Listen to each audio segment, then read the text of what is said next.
பாப்பாவை பத்திரமா பாத்துக்கோங்க. இந்தாங்க பாப்பாவோட பேக். ரொம்ப தேங்க்ஸ் டாக்டர். போயிட்டு வரேன். வாங்க டாக்டர். நான் என் குழந்தைய பார்க்கலாமா? தாராளமா போய் பாருங்க. ம்.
மேடம், எஸ் வேணுன்ற குழந்தை எந்த வார்டுல இருக்கு? எமர்ஜென்சி வார்டுல இருக்காங்க. எங்க மேடம் இருக்கு? ரைட் சைடுல.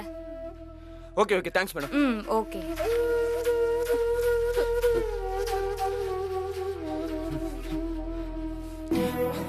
அப்பா,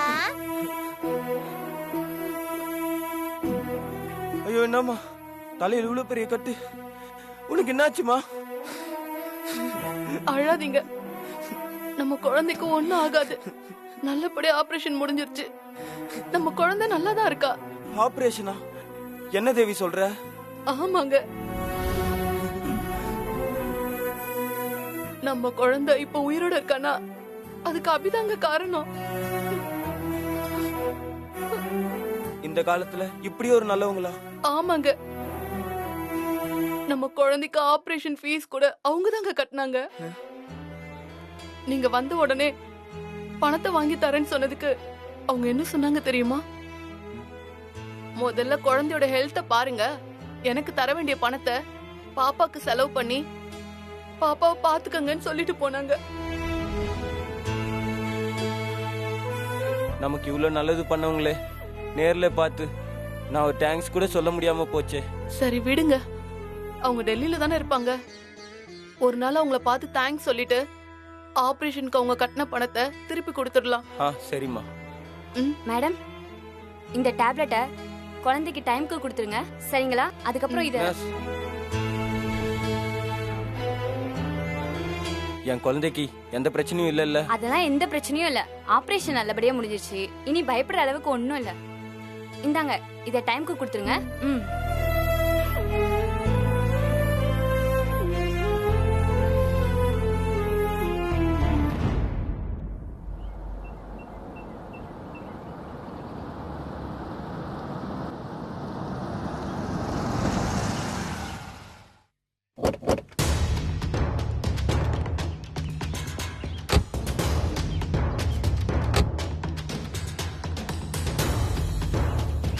அம்மா, எங்க வந்திருக்கோம்? நீதானே ஸ்ரீஜா வக்கீல் லக்ஷ்மிக்கு எதிரா வாதாட ஒரு பெரிய வக்கீல் வேணும்னு கேட்ட, அதான் வக்கீல பார்க்க வந்திருக்கோம். வக்கீல பார்க்கவா? வக்கீல் பேர் என்ன? குஞ்சித பாதம். குஞ்சித பாதமா? என்னம்மா பேரே ஒரு மாதிரியா இருக்கு. ஏய், பேரை வச்சு ஆளை எடை போடாதடி. இந்த ஊர் முழுக்க விசாரிச்சிட்டேன். இந்த டெல்லியிலேயே பெஸ்ட் வக்கீல் இவர் தானா. இவர் ஒரு கேஸ் எடுத்துக்கிட்டா கேஸ் ஆரம்பிக்கிறதுக்கு முன்னாடியே இவர் யார் பக்கம் இருக்காரோ அவருக்கு சாதகமா ஜட்ஜ் தீர்ப்பு எழுதிடுவாராம். அந்த அளவுக்கு இந்த வக்கீல் செம டேலண்டா. அப்படியா சொல்ற? ஆமா ஸ்ரீஜா, அவர் ஆபீஸ் இங்க எங்கேயோ தான் இருக்குன்னு சொன்னாங்க. சரியா எங்கன்னு தெரியலையே. இரு, எவனாவது ஒரு முட்டா பையன் வராமலையா, போவா அவனை விசாரிக்கலாம்.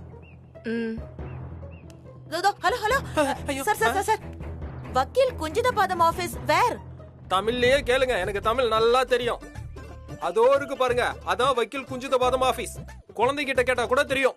ஏய் முட்டாள், அதான் உன்கிட்ட கேக்குறல, அப்புறம் ஏன் குழந்தைகிட்ட கேட்கணும்? என்னது முட்டாளா? ஆமாடா.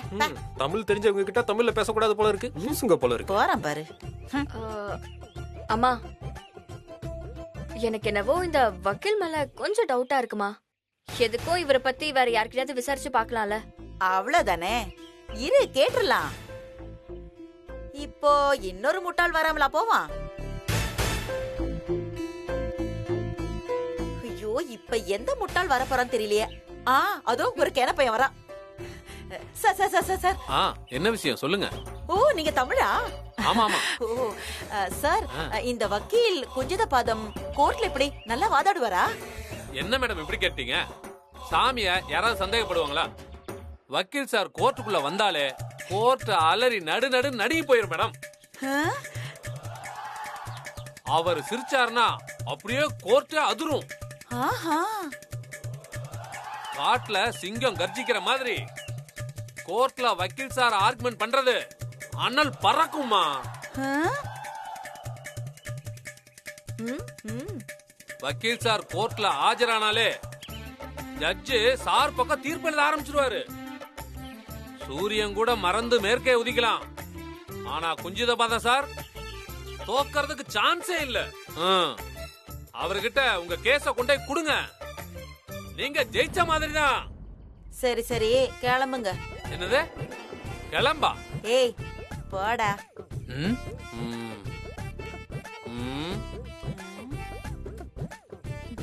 பாத்தியா எப்படி? சூப்பர்மா. வா வக்கீல போய் பார்க்கலாம். வா வா. இந்த டாக்குமெண்ட்லாம் கரெக்ட்டா சாரோட டேபிள்ல இல்ல சார், சார் ஒரு கேஸ எடுத்து நடத்த மாட்டேன்னு சொன்னதுதான். அதுக்கப்புறம் நீங்க எத்தனை கோடி கொடுத்தாலும் அவர் எடுத்து நடத்த மாட்டாரு உங்க கேஸ. தயவு செஞ்சு போனை வைங்க சார். ஏன் சார் தொல்லை பண்றீங்க? சார் கிட்ட ஒரு வாட்டி கன்சல்ட் பண்ணிக்கலாம். Okay sir. பெரிய லாயரா இருப்பாரு போல இருக்கே. நான் சொல்றது மட்டும் கரெக்ட்டா ஞாபகம் பண்ணிடுறேன் சார். இந்த கேஸ்ல சார் ஆஜர் ஆகுறாருன்னு தெரிஞ்சாலே கண்டிப்பா நீ ஜெயிச்சிடலாம். எந்த கவலையும் படாத. நாளைக்கு உன் கேஸ் முடிஞ்சிச்சு. ஓகே சார், ரொம்ப கவலைப்படாத, போயிட்டு வரேன். ஐயோ, இன்னும் பெரிய வக்கீலா இருப்பாரு போல இருக்கு. கரெக்டான வக்கீல் கிட்ட தான் அப்போ வந்திருக்கோம்.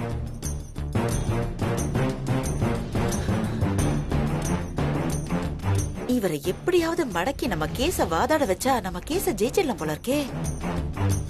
மகராசன் நல்லா இருக்கணும். மாஃபியா கும்பல் கிட்ட மாட்டின என் பல லட்சம் ரூபாய் சொத்தை ஈஸியா மீட்டு கொடுத்த இந்த புண்ணியவா நல்லா இருக்கணும். மா, என்னம்மா ஆபீஸ் ஃபேக்டரி மாதிரி ரன் ஆயிட்டு இருக்கு. ஒரு வக்கீலுக்கு இத்தனை அசிஸ்டண்டா? நாம புளியங்கொம்பா தாண்டி பிடிக்க வந்திருக்கோம். அதெல்லாம் முடிச்சிடலாம் சார். ஒரு நிமிஷம் சொல்லுங்க சார். வக்கீல் சாரை பார்க்கணும். அப்பாயின்மெண்ட் இருக்கா? இல்ல சார். அப்பாயின்மெண்ட் இல்லாமலாம் வக்கீல் சார் பார்க்க முடியாது மேடம். தம்பி அப்படி எல்லாம் சொல்லாதீங்க தம்பி. வக்கீல் சார பாத்தே ஆகணும் ப்ளீஸ். கொஞ்ச நேரம் வெயிட் பண்ணுங்க, சார்ட்ட சொல்றேன். சொல்லுங்க சார். சார் அதெல்லாம் பக்காவா முடிச்சு கொடுத்துருவாரு, கவலையே படாதீங்க. பணம் எவ்வளவு செலவானாலும் பரவாயில்ல, நாம அந்த வக்கீல ஓகே பண்ணி ஆகணும். அப்பதான் நாம அபிய ஜெயிக்க முடியும். ஆமாமா. மேடம், நீங்க தான் வக்கீல பார்க்க வந்திருக்கீங்களா? ஆமா. அவர் ஒன்னும் சாதாரண வக்கீல் இல்ல, அவர்கிட்ட ஜாக்கிரதையா பேசுங்க. வாமா. ஸ்ரீஜா, நாம கேட்டது ஒரு ஆளா இருக்காரு, வந்து பதில் சொல்றது இன்னொரு ஆளா இருக்காரு. ரொம்ப பெரிய வக்கீலா இருப்பார் போல இருக்கு. ஆமாமா. சரி ஸ்ரீஜா வா. No no no no no. Arabian கேக்கா இருந்தானேயா? என்னடி ஒரே போட்டோவா இருக்கு? சும்மாருமா, அங்க பாரு. பேமெண்ட் தவிர எக்ஸ்ட்ரா எதிர்த்தாலும் முடியாதியா, இப்ப பிஸியா இருக்கேன். ஏய், என்ன திரும்பி உட்கார்ந்திருக்காரு? வேற பார்த்தாகணும்ல, எல்லாத்தையும் முடிச்சிட்டு தான் வர முடியும். வக்கீல் குஞ்சிதபாதம் சார்.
நான் உங்ககிட்ட அப்புறம் பேசுறேன் கேட்ஸ்.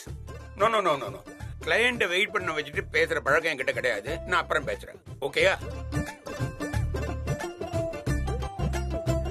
உட்காருங்க.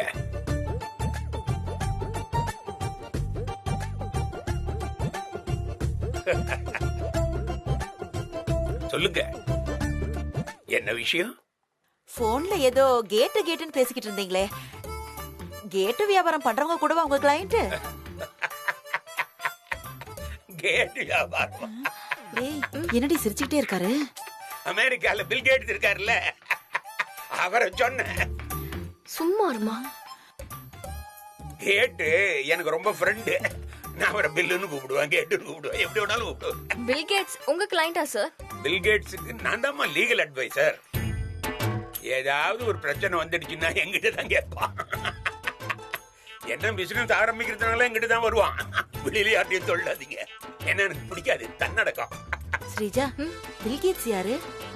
மா, அவரு உலக கோடீஸ்வரர்ல ஒரு ஆளு. அப்படியா? பில் கேட்ஸ் மட்டுமா, ஊர்ல ஏன் உலகத்துல உள்ள பிக் பீப்பிள் எல்லாருமே இது பாருங்களேன், எல்லாரும் என் கிளையண்ட் தான்.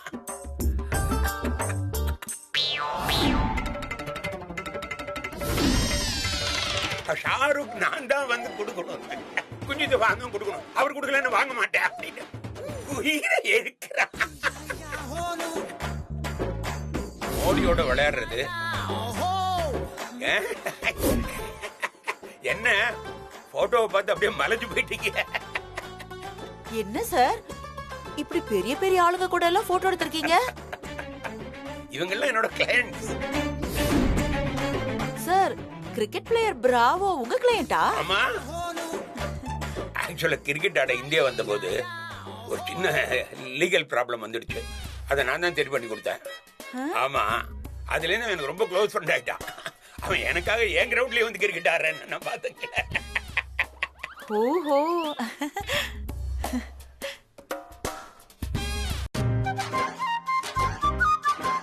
சார், ஷாருக் கானுக்கு நீங்க அவார்ட் கொடுக்கற மாதிரி போட்டோ இருக்கு. ஷாருக்கா? நான் தான் கொடுத்தேன். ஷாருக் பாய் என்னோட கிளையண்ட் தான். அவரு ஃபர்ஸ்ட் வாட்டி அவார்டு வாங்கினாரு. அதனால குஞ்சிதா பாதம் தான் கொடுக்கணும் அப்படின்னு. சரி, நான் இருக்கிற வேலையை விட்டுட்டேன், அவருக்காக போய் கொடுத்துட்டு வந்தேன். ஓஹோ. சார், பேர் கிரில் கூட நீங்க காட்டுக்கு போனீங்களா சார்? முதல்ல அவர் யாருன்னு எனக்கு தெரியாது. அப்புறம் நம்ம ரஜினி சார் மூலியமா தான் அவர் எனக்கு பழக்கமே ஆனாரு. சார், நம்ம ரஜினி சார் மூலமாவா? அட ஆமாங்க, நம்ம ரஜினி சார் மூலியமா தான். எப்படி? அதாவது பேர் கிரில் ஒரு வாட்டி காட்டுல அப்படி ஷூட் பண்ணிட்டு போயிட்டு இருக்கும்போது நம்ம பார்டர் விட்டு அடுத்த கண்ட்ரிக்கு போயிட்டாரு. அவங்க பிடிச்சி வச்சுட்டாங்க. உடனே அவங்க போன் பண்ணி நம்ம ரஜினி சார் தான் அவர் எப்படியா காப்பாத்துங்க. ரஜினி சார் தான் தெரியுமே, சார் குஞ்சிதபாதம் சார் நீங்க காப்பாத்துங்க சார் அப்படின்னாரு. சரி, நான் என்ன பண்ணேன், அந்த கண்ட்ரிக்கே போய் அந்த கோர்ட்ல வாதாடி அவரை ஜெயிச்சு கொடுத்துட்டேன். ஒரே வாய்தால ஜெயிச்சு கொடுத்துட்டான்னா பாருங்களேன். ஒரே வாய்தாவா? அதுல இருந்து அவர் என்னோட பயங்கர ஃப்ரெண்ட் ஆயிட்டாரு. நான் அவரை பேர் தான் கூப்பிடுவேன். அதான் நம்ம கதையை சொல்றதா இருந்தா ஒரு மாசம் சொல்லிட்டு இருக்கலாம். ஆனா எனக்கு தற்பரப்ப பிடிக்காது. நீங்க வந்த கதையை சொல்லுங்க. நீங்க எங்களுக்காக ஒரு கேஸ் எடுத்து வாதாடணும் சார். கேஸா? உள்ள யாரு கேஸ்? என்ன கேஸ்? அதாவது சஞ்சீவ் என்னோட ஹஸ்பண்டோட தம்பி.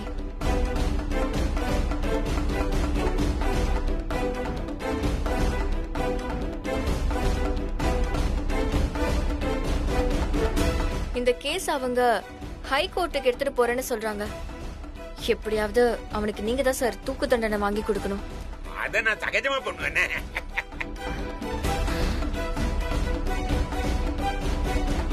சஞ்சீவ தூக்கு தண்டனையில இருந்து காப்பாத்தி வெளியே கொண்டு வரதுக்கு அபி லக்ஷ்மிங்கிற ஒரு லாயரை அப்பாயிண்ட் பண்ணிருக்கா. லக்ஷ்மியா? ஏன் சார் பயமா? பயமா இது? அவங்கள உங்களுக்கு தெரியுமா? அந்த ஒல்லியா சிகப்பா இருக்குமே அந்த பொண்ணா? ஐயோ, ஐயோ, ஐயோ, ஐயோ. அது என் ஜூனியரு.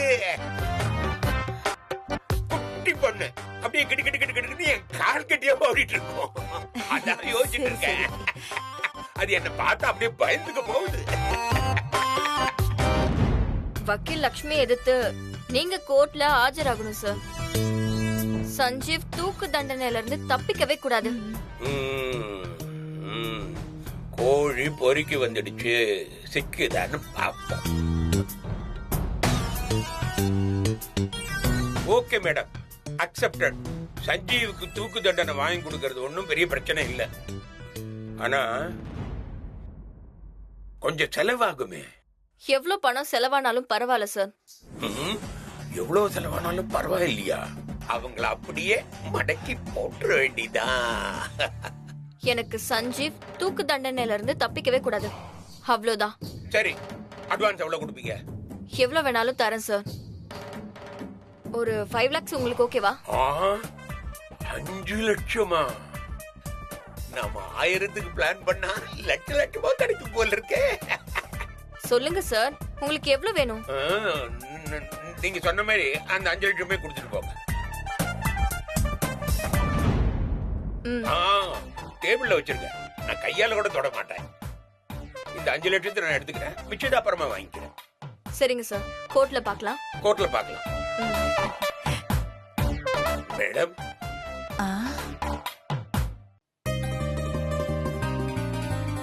சொல்லுங்க சார். சும்மா சொல்லக்கூடாது, இருந்தாலும் சொல்றேன். நீங்க ரொம்ப அழகா இருக்கீங்க.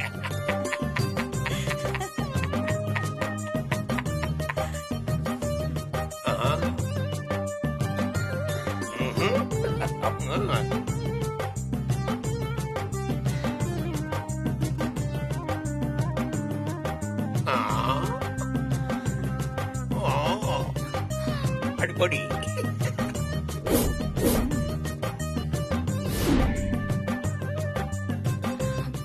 ஏமா அந்த வக்கீல் உன்கிட்ட வலியுறான், நீ சிரிச்சிட்டு இருக்கா? ஏய், அந்த வக்கீல் ஒன்னும் அழகா இருக்கேன்னு சொல்லாம என்ன சொன்னார்னு உனக்கு போறாம. குறுமு குறுமு குறுமு. நாங்க வரோம் சார். சரி சரி சரி சரி சரி சரி சரி சரி சரி சரி சரி.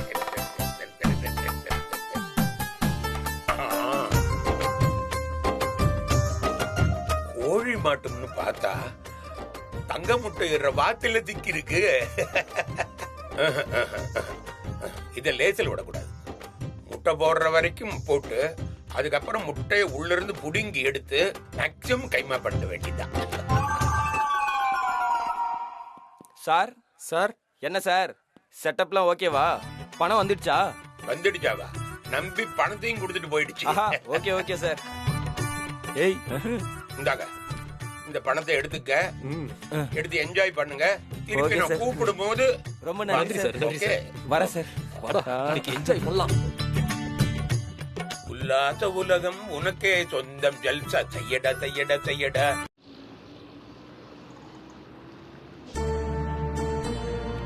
ஆயே மேடம். சார், எனக்கு ஒரு 10,000 ரூபாய் பணம் கிடைக்குமா? हाँ मिलेगा। रखने का कुछ है तुम्हारे पास? सोना चांदी कुछ है? என்ன சார்? पैसा मिलने के लिए श्योरिटी गोल्ड सिल्वर वो कुछ देने का आपका पैसा मिलेगा। எதுவும் இல்ல சார். என்கிட்ட இருந்த பணத்தை எல்லாம் ஒரு குழந்தையோட ஹாஸ்பிட்டல் செலவுக்காக செலவு பண்ணிட்டேன். நாளைக்கு என் ஹஸ்பண்ட் சஞ்சீவோட பர்த்டே. சஞ்சீவ் ஜெயில இருக்கிறவங்களுக்கு அவர் கையால சாப்பாடு போட்டா ரொம்ப சந்தோஷப்படுவாரு. அதுக்கு தான் சார் கேக்குறேன். நீங்க எனக்கு பணத்தை கடனா கொடுங்க சார். எவ்வளவு வட்டி வேணாலும் வாங்கிக்கோங்க. ஆனா பணம் இல்லைன்னு மட்டும் சொல்லிடாதீங்க சார். எனக்கு பணம் வேணும். நான் கண்டிப்பா சொன்ன டைம்க்குள்ள திரும்ப கொடுத்துருவேன் சார். मैं बोलना तो आपका समझ नहीं आता। No surety no money. Sir please sir. ये रखने का तो कुछ नहीं है तो आप जाओ। सर जाइए मैडम। सर नहीं नहीं नहीं नहीं कुछ नहीं तो आप जाओ मैडम। Sir please. नहीं नहीं नहीं नहीं जाइए आप। श्योरिटी नहीं तो नहीं मिलेगा।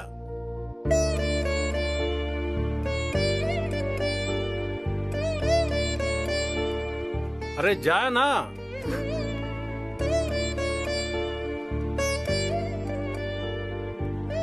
ஐயோ இப்ப பணத்துக்கு என்ன பண்றதுன்னு தெரியலையே.